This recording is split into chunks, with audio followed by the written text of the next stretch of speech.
My name is Matti Sulanto. I'm happy to see you here on my channel. Please subscribe after this video so you won't miss any of the future updates. On this episode, I'll talk about cropping. You know, when you cut your image vertically or horizontally and throw away the excess. Some people don't crop at all, they think they're Cartier-Bresson or something. Some people crop a lot, essentially creating the final composition in post by cropping. On some occasions, heavy cropping may be necessary. I've heard, for example, that bird photographers do that sometimes because supposedly it's hard to get close to a small bird. I don't know much about that, but it sounds like a good reason to crop all you can, but that is an exception. If you have to crop half of your image to make it work, I think you are doing something wrong. I think the right way to crop is more like fine-tuning your image, and if you do it right, it can make a world of difference.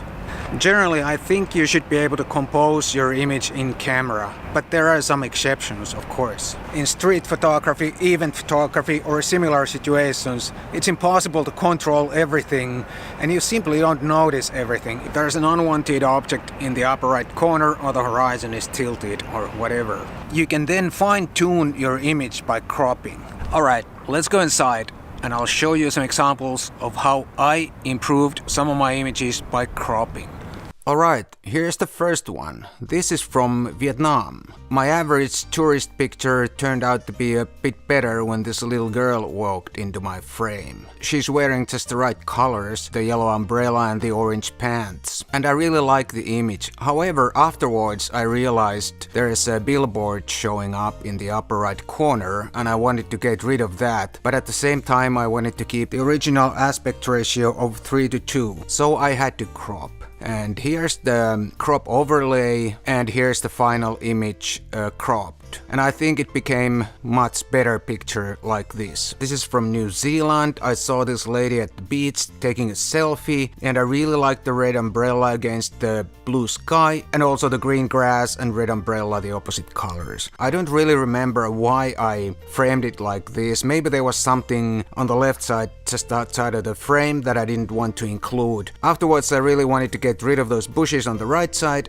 and I also wanted to have the 3:2 aspect ratio because I was presenting this picture with some other pictures that had the same aspect ratio. So I had to crop. And here's the crop overlay. You can see I cropped quite a bit and here's the end result, and I think this is much better than the original straight out of camera framing. And the next one. This one is from Victoria, Australia. I really wanted to make it symmetrical. But as you can see, I didn't quite manage that when I was taking this. The lamppost is not in the middle and there's some land showing in the lower right corner. So I had to get rid of the land and I also wanted to make it perfectly symmetrical. So I had to crop. And here's the crop overlay and here's the final image after cropping, and I think it's much better like this, perfect symmetry and the clouds on the background breaking the symmetry.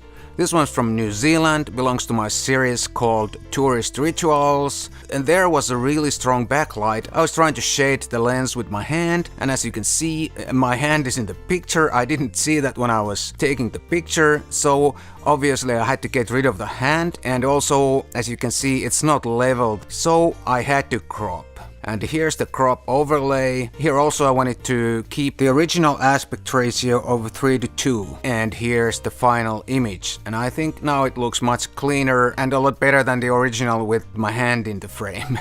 It happens so many times in street photography or travel photography that you simply don't notice there's something in the frame that you originally didn't want there. Maybe you didn't see that, or maybe you just couldn't crop it away when you were taking the picture. And that's when the crop tool comes in handy. But also remember that no post-processing will save a bad picture. So there's gotta be some ingredients for a decent picture right from the start. If those ingredients are there, some careful cropping can make that image stand out. So next time, consider some cropping.